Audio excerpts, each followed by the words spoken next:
A gente queria saber quais que são as medidas que vocês da CETEC estão tomando de acordo com a fiscalização e a administração do Mercadão, que ele está passando agora pelo momento de reforma.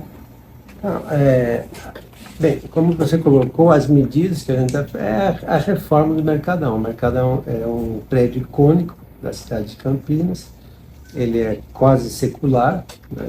E ele passa por uma grande reforma, preservando todas as características do prédio, porque é um prédio tombado, né, tanto pelo Condepac aqui de Campinas, como pelo Condefat. Tem dois tipos de tombamento. Então, toda a reforma que a CETEC fez, né, o projeto, quem de fato executa esse contrato de reforma é a Secretaria da CEINFRA, da Prefeitura. Então, assim, a preocupação foi manter todo o estilo arquitetônico, mantendo tudo aquilo que o Condepac, o Condefat determinou como tombamento. Então, assim, ele passa por uma reestruturação. A questão nova que tem do Mercadão é um novo mezanino, né? Aí vão ser inseridos novos serviços, restaurantes, né? Uma praça de alimentação. É muito parecido com o que tem em São Paulo, o estilo do Mercadão de São Paulo. E aí, em função dessa reforma, a CETEC teve que alocar os permissionários para uma estrutura provisória, as tendas, né? Então a gente fez todo um contrato de locação dessas tendas e a gente alocou esses permissionários, que são por volta de 80, mais ou menos, atingidos pela reforma, nessa estrutura provisória. Então aí a gente teve que tomar uma série de medidas administrativas para que as pessoas pudessem continuar trabalhando. Porque existia primeiro uma possibilidade que seria mais barata do ponto de vista econômico, dizer, olha, a gente vai fazer a reforma, suspende os trabalhos e vocês voltam depois de um ano à função, mas o prefeito teve uma grande preocupação de manter todos os permissionários com seus trabalhos, né, com o Mercadão em funcionamento. E isso trouxe para a gente um grande investimento, né, porque não é barato manter aquela estrutura. Foi esse processo para vocês? Teve muita coisa para vocês administrarem, porque vocês tiveram que fazer uma estrutura, né, as tendas. Como que foi tudo isso, na parte mais dos comerciantes, de trazer eles para fora? Sim, bem, todo o processo sempre foi discutido com os próprios permissionários. Os permissionários, eles têm uma associação lá dos permissionários de Mercadão, e a gente sempre fez um diálogo de como seria a melhor forma de fazer essa mudança, tentando mitigar todos os efeitos de você sair de um local que está há muitos anos e ir para uma estrutura provisória. Então, assim, foram muitos encontros com os permissionários e garantir o que a gente tentou garantir, o mesmo espaço físico. Se a pessoa tinha 10 metros no box, a gente manteve os 10 metros no box provisório, né, nessa nova estrutura provisória. Então, eles se organizaram de como era a melhor forma, o ponto que eles ficavam, né, e foi um trabalho muito difícil, porque você tinha a questão de elétrica, hidráulica para sanear, entendeu?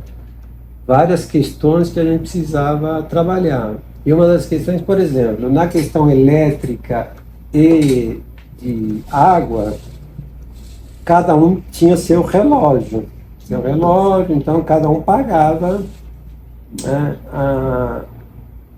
o que vinha no relógio. Então era muito simples, ninguém discutia. Eu consumia, sei lá, 10k quilowatts de energia, eu pagava diretamente para a CPFL. Aí eu consumia tantos metros cúbicos de água e lá eu pagava diretamente para a Sanasa. O que aconteceu? O problema é que quando você vai para uma estrutura provisória, você individualizar um relógio de água, um relógio elétrico, era inviável. E ia demorar muito. Porque a CPFL, para entregar um relógio por box, ia demorar meses até ano. A Sanasa, idem, era um processo demorado. Então, o que a gente pactuou com eles? Vamos fazer um relógio único e uma entrada de água única. E aí, pela média histórica de consumo de cada permissionário, a gente faz um rateio entre eles.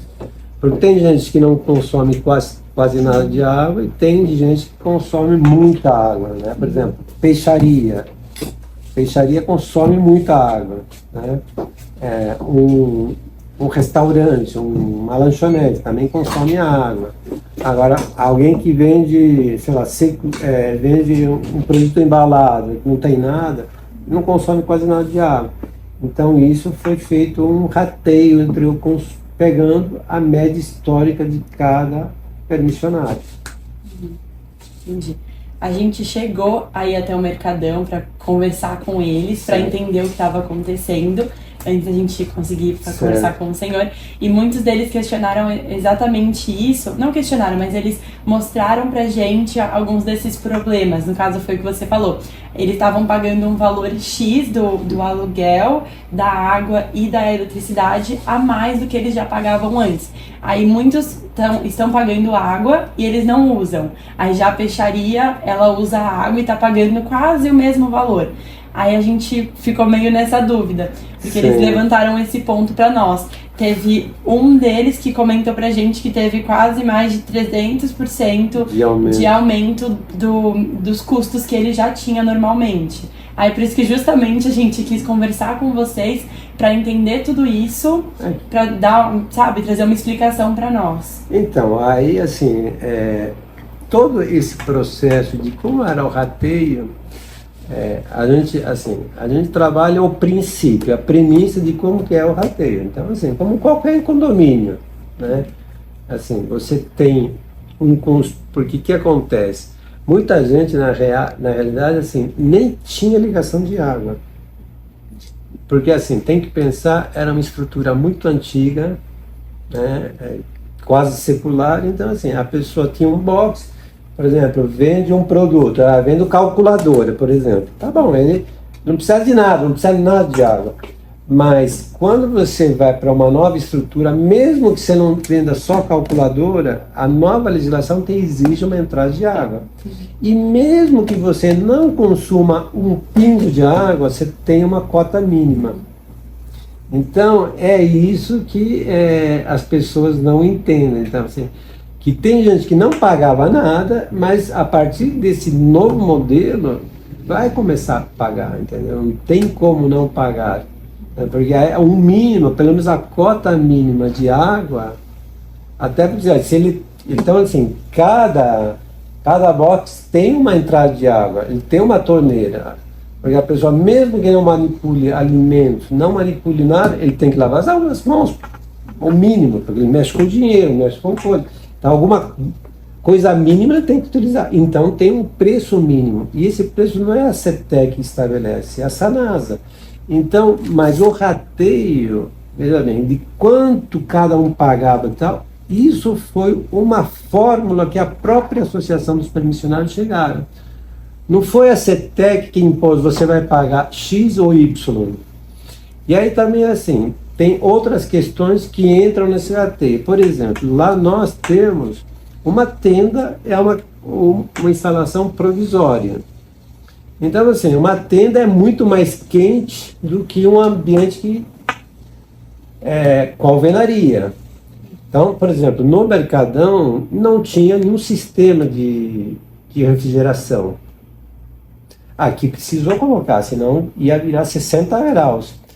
Então, o sistema de refrigeração consome água.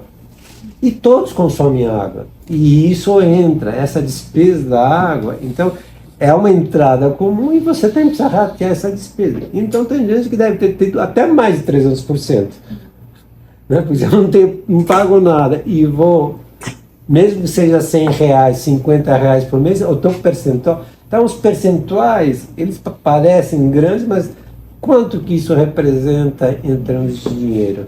Entendeu? Então, assim, lógico que toda nova, qualquer alteração traz problemas, né? Mas o que a gente pode verificar que, assim, que no geral as pessoas gostaram muito da estrutura que a CETEC, a prefeitura, preparou para que eles pudessem continuar trabalhando por esse período. Então foi um esforço muito grande, tanto da prefeitura quanto da CETEC, para manter essas atividades em funcionamento. Lá na verdade, é o estacionamento. É verdade, senhor. Então, a CETEC, durante esse período todo da reforma, também, além da prefeitura ter montado toda a estrutura, o custo da prefeitura, a CETEC deixa de arrecadar a parte do estacionamento também durante esse período todo. Então, o que é um valor bastante alto também que tem que ser considerado. A gente tinha uma receita. Só para você ter uma ideia, nós tínhamos uma receita anual de quase R$1 milhão com estacionamento. Então, a gente perdeu essa receita e, fora de perder, nós temos uma despesa quase mensal de R$400 mil para manter aquela estrutura. Então, assim, perdemos receita e tivemos mais despesas. Então, assim, e às vezes, assim, a gente não é compreendido nessa... mas falta apoio. Assim, até alguns comerciantes falam, falta apoio da CETEC, a CETEC não ajuda a gente em relação a isso.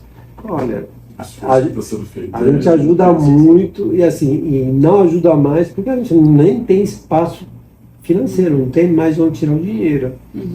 Mas, assim, é um projeto que, para o prefeito, para nós, é um projeto prioritário. E era prioritário no seguinte, numa questão que é imaterial, que é você garantir a manutenção do serviço. Porque lá deve ser mais de 80 boxes, né? No total são 100 e pouco.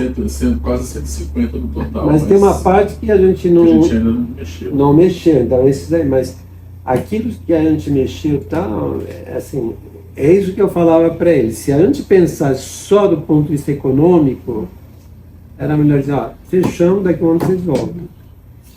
Mas é evidente que não era isso, porque a gente sabe que eles geram emprego, que são comerciantes que estão há muitos anos, enfim. É tudo uma política pública voltada a você revalorizar o centro de Campinas.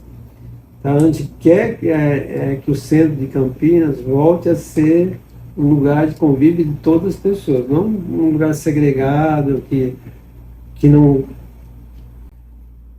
é degradado. A gente quer que toda a cidade, de alguma forma, converse, dialogue com o centro.